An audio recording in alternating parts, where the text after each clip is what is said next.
Hey, what's up? Welcome back to Perfect Game Weekly. I'm Dani Wexelman, filling in for Darren Sutton. And here's what's on tap today. We're going to fill you in on all the news and notes around college baseball and softball. Let me tell you, it's really, really good. We also have huge news out of Perfect Game. The 2021 All-American Classic is headed back to Petco. I cannot wait to get back to San Diego for that game. And another guy who can't wait, that's David Bronsley. We're going to get a chance to catch up with him and talk about some of his favorite memories from the past few classics. We also have a new segment called How I Do What I Do, and you'll have a chance to submit some of your videos. We'll tell you more about that a little bit later in the show. And then we have Andy Painter, the #1 right-handed pitcher in the class of 2021, standing 6'7" for Calvary Christian Academy. He'll join the show in a little bit to talk pitching. Let's lead off with a quick trip around the world of amateur baseball. Let's start at the college level. Vanderbilt's Jack Leiter with another dominating performance against Georgia on Saturday night. 13 strikeouts in 7 innings, lowering his ERA to .55. By the way, his 84 strikeouts lead all of college baseball.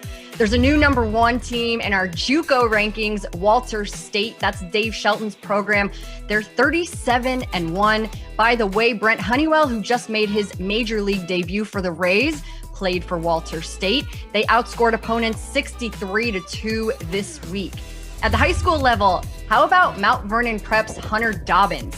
2 home runs on Saturday. The Ball State commit from Indianapolis is now a cool 16 for 19 with 5 home runs, 5 doubles, and a triple on the season. By the way, if you're keeping track at home, that would be a 2.857 OPS. And in college softball, North Texas's Hope Troutwine through the first ever perfect game in D1 history and Mean Green history. 21 up, 21 down, striking out every single batter, going 7 innings, giving up 0 hits and 0 walks. It's such an impressive performance for Hope. I'm so excited for her and the Mean Green softball team.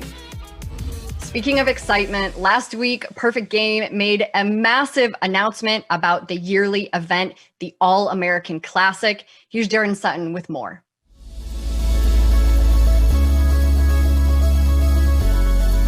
The Perfect Game All-American Classic has provided amateur baseball's most spectacular platform for more than a generation. And PG is thrilled to unveil the 19th edition of the Classic, to be played August 22nd in San Diego at Petco Park, the home of the Padres. You could fill 8 Major League rosters with Classic alumni, and there are more on the way. 228 MLB first-round picks have showcased their life's work in this game.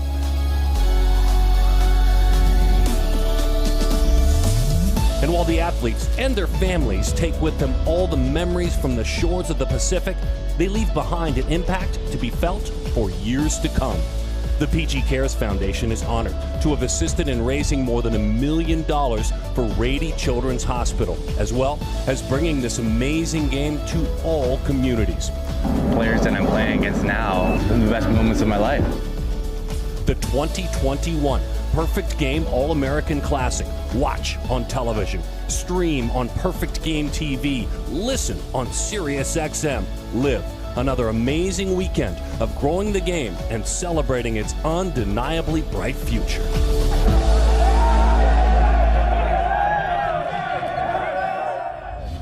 The most exciting news I've heard in a long time. I cannot wait to get back to Petco Park and watch the All-American Classic. And another guy who cannot wait to get back to Petco, that's David Bronsley. He's our director of personnel, our resident encyclopedia when it comes to baseball and every single player who's come through Perfect Game. David, when you heard the news that the game is going back to Petco, how excited were you? Well, very excited. I mean no disrespect to Oklahoma City whatsoever. They hosted a great event under very trying times, but going back to San Diego, going back to everything there, and that's not Petco, but USD and Rady's Children's Hospital. It's such a wonderful event. I had my first All-American Classic not until 2011, actually. So this will be my 10th and 9th in San Diego, and it is truly the highlight of the year.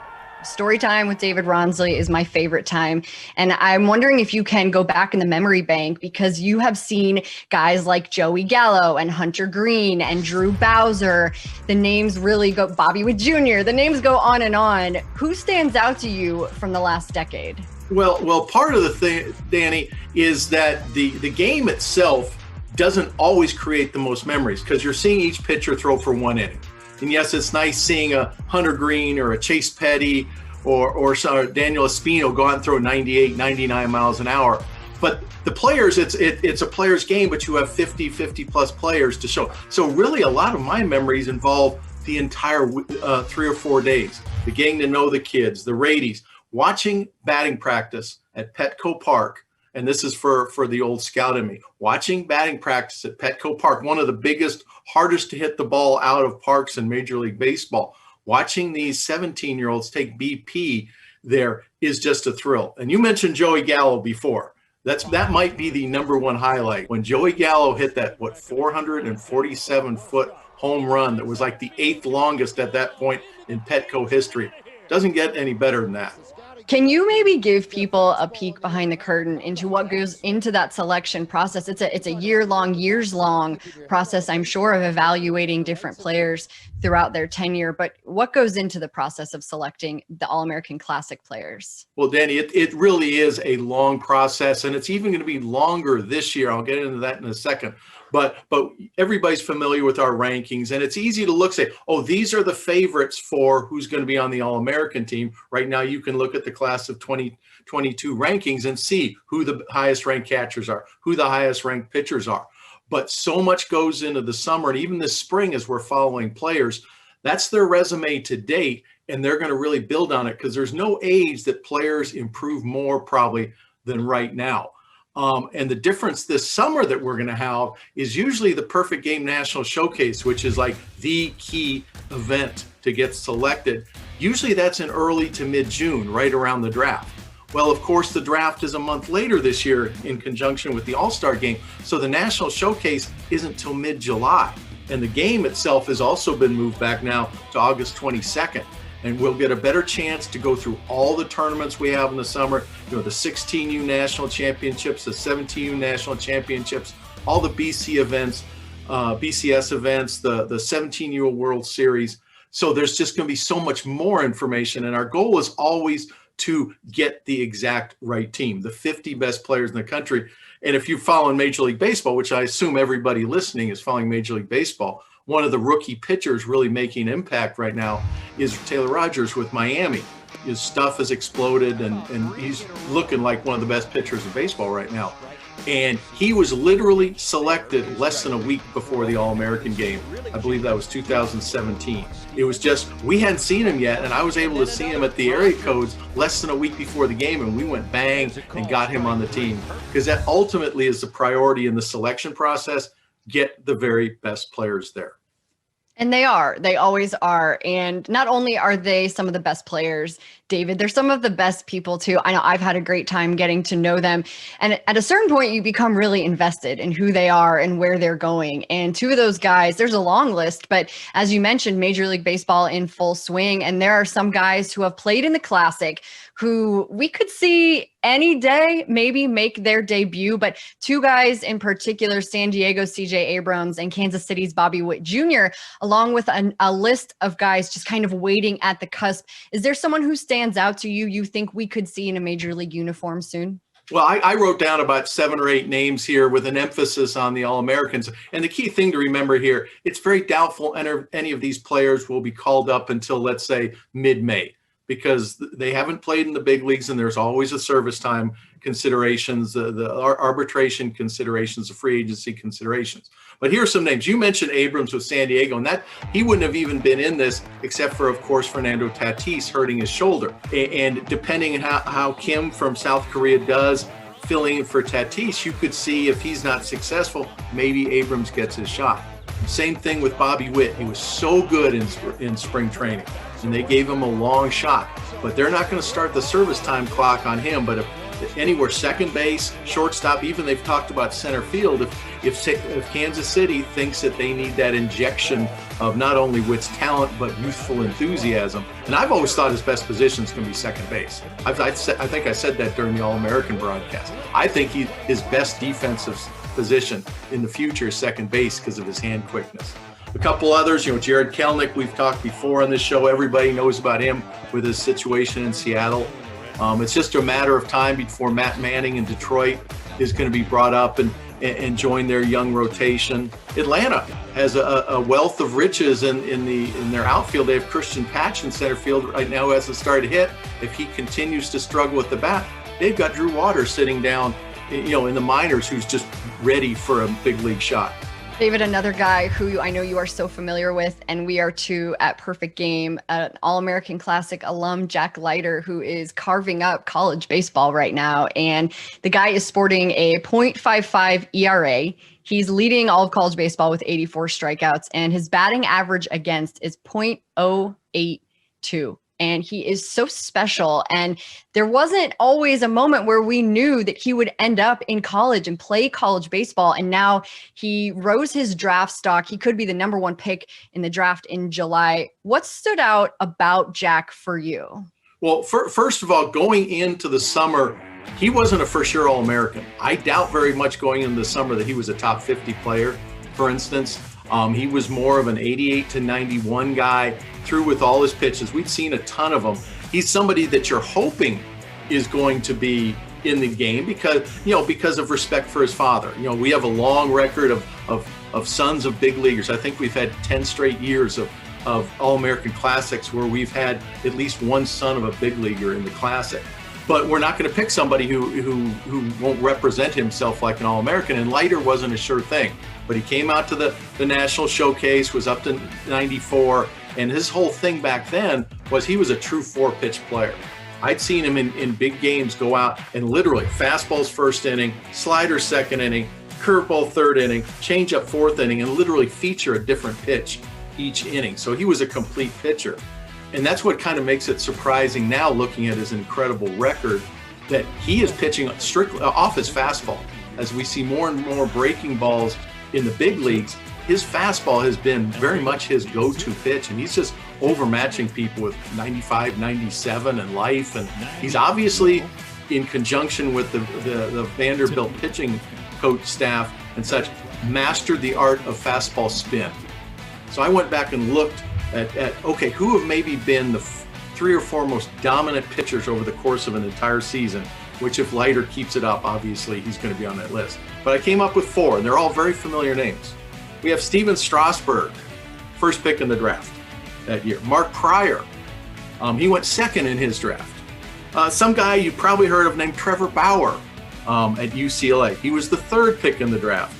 And finally, people probably don't remember Jared Weaver's incredible season for Long Beach State, and he went 12th in the draft. So we're talking about the most dominant seasons. There's probably going to, if everything goes well for Jack Leiter the rest of the spring, he'll join that 5 as I think the 5 most dominant seasons by a college starting pitcher in history. David, I love your knowledge. I am always grateful when we get a chance to catch up, and I can't wait to see you at Petco. I want to wish you the best of luck on your showcase circuit the next few weeks, and I can't wait to see you soon. Hey, I look forward to it, Dani. We'll be here again too, I'm sure. I have no doubt about it. Coming up, though, we have the guy who went into last year's All-American Classic as the #1 player in the class of 2021. Andy Painter for Calvary Christian is coming up. This is Perfect Game Weekly, presented by Rawlings.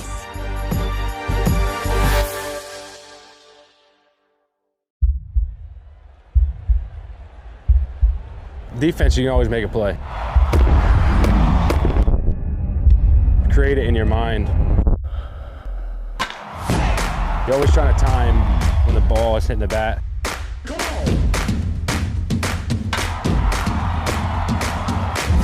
Wherever I am, I know where it is.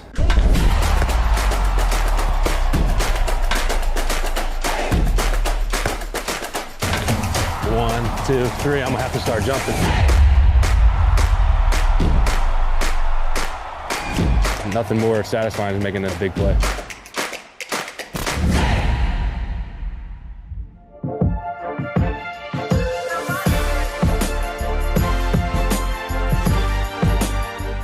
Hey, welcome back to PG Weekly. Let's take a look at the Yeti Built for the Wild 10U National Travel Ball rankings. Coming in at 10, STX Diablos out of Corpus Christi, Texas.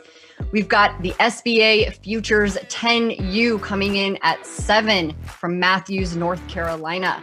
Coming in at 4th, Team Sosa 305, we see you out of Miami, Florida.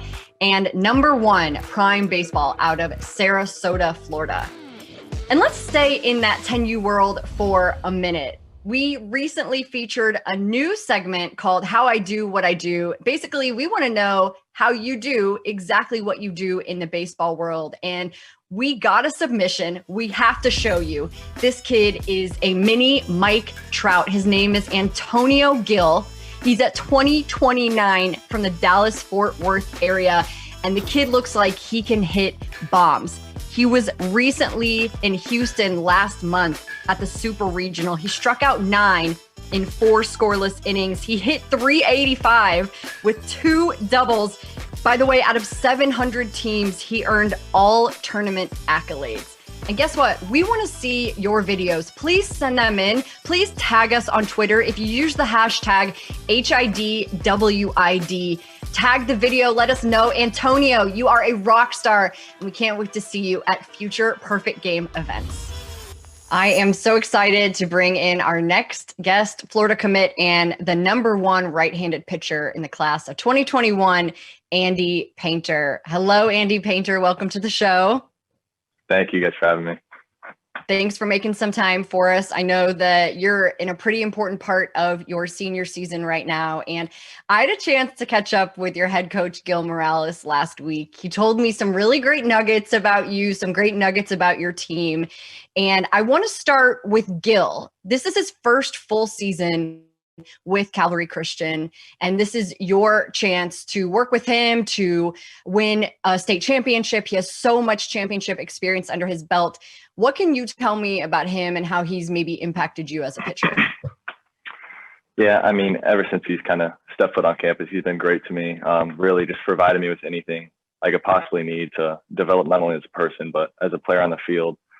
I mean, just countless hours on the field, off the field, whether it was in the weight room or on the pitcher's mound. He's kind of been there and, guided me through everything that's kind of going on, baseball-wise, whether it's school-wise, life-wise. So he's always kind of been there no matter what the circumstance was. He also mentioned that you and Irv Carter are inseparable at this point, and I'm hoping you'll confirm this for me. Those were his words, not mine. But I think the cool part about what he was trying to tell me was that you guys are basically each other's hype men, and he was so impressed with you two on the mound as people, but really just you've come together this season and hyped each other up when one of you maybe isn't doing as well, or when you guys have great success on the mound. So Irv, a Miami commit, we're super familiar with him. What is your relationship with him in your own words? I mean, me and Irv, we started playing together with Calvary our sophomore years. We have a lot of similarities and differences. I mean, it's kind of hard to see on the field. We look like completely different pitchers on the mound, but I mean, off the field, we get along really well. If he's on the mound, I'm always the first one off the bench, giving him a high five when he comes back in. I actually try to, if there's a fly ball with 2 outs when I'm on the mound, I try to see if I can high five Irv before it's caught. So, I mean, we're always supporting each other no matter what. I love that. I love hearing that. And I know that you both have these big personalities. I mean, I think that you can always hear Irv no matter where he is. And I was telling your head coach that I always feel like there are so many people surrounding you and always want to be around you. You're so magnetic as a person and as a player. But I want to go back to 13-year-old Andy, 5'9", 160-pound Andy Painter. Describe 13-year-old Andy to me and how much you have changed and, by the way, grown in the last 5 years. I mean, obviously, kind of a given. I've grown a little bit physically since then. But I mean, honestly, personality hasn't changed much since I was 13. I mean, obviously I've matured a little bit, but I'm still always that, always got the smile on my face, always laughing, always yucking it up with people. So that side of me hasn't really changed. Some call me a pitcher only right now.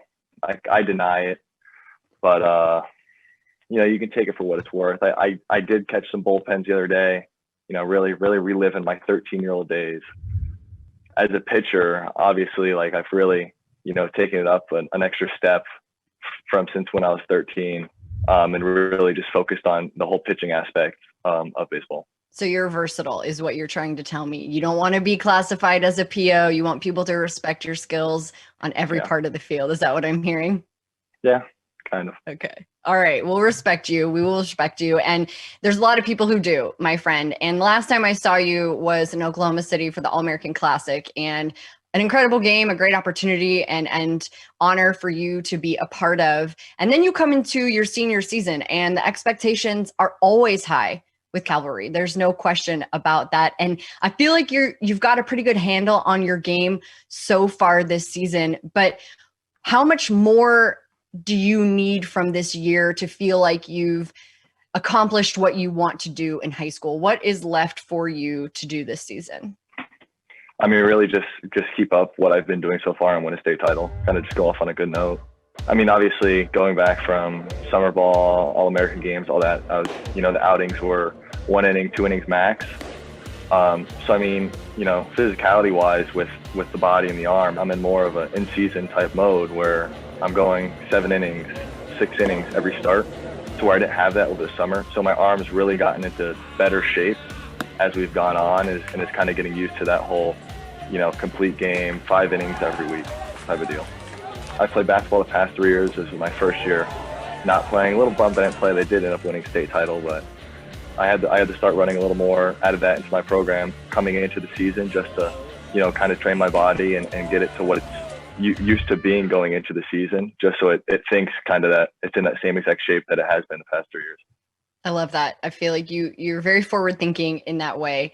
I want to talk about IMG. You split games with them this season, and obviously that roster is just as stacked as your roster is. But when you know that you're going to be facing such a talented team like they are, and it's just like you look across the diamond, both sides, and it just is double stuffed with the amount of talent and personality. Does that motivate you to do better? How do you balance being a friend to these guys, but also a competitor? I mean, I get excited for it. There's not many chances that I get to see those guys, very often. As I said, for our last game, I told everyone, I was like, we only get to do this one more time. We've played them 3 times. I said, this is the last time we get to do this as high school seniors. We'll never get to play this team again. So, kind of go out and give it our all. Lastly, Andy, your cleat game. You've got a strong cleat game. I know that you collect some fun ones. What's your favorite pair of cleats that you are wearing, even if they aren't being so great to your feet right now? I got some mustache cleats, a little bit of blue, black, white. Looks like a camo from a distance, but it's straight mustaches. It's got a plastic mustache on the laces. They have not been treating me too well though. I got some blisters on my feet, but I'm still rocking them. I'm still staying loyal to them. You have to have the swag, man. You got to have the swag. And I know that those mustache cleats probably add a little bit to it. Thank you for your time. I appreciate you. Good luck the rest of your season and absolutely beyond that too. Thank you. Andy Painter is by far one of my favorite interviews, and it's been an absolute treat to get to know him over the past few years. Whatever he decides to do, go to Florida or wherever he may be drafted, I know that he will make an impact in every single place that he ends up. Hey, coming up this summer, we have a bunch of events, huge events for Perfect Game in June 12th through 16th. You can find us at the Junior National Showcase. Then a little bit later in July, middle of July, we'll be at the National Showcase.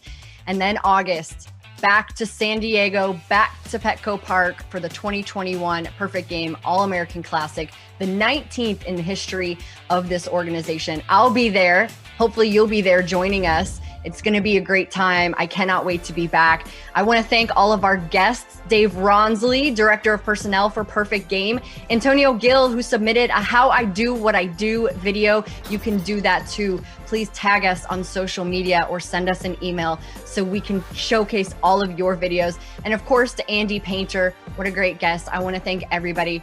This has been PG Weekly. I'm Dani Wexelman. We'll see you next time.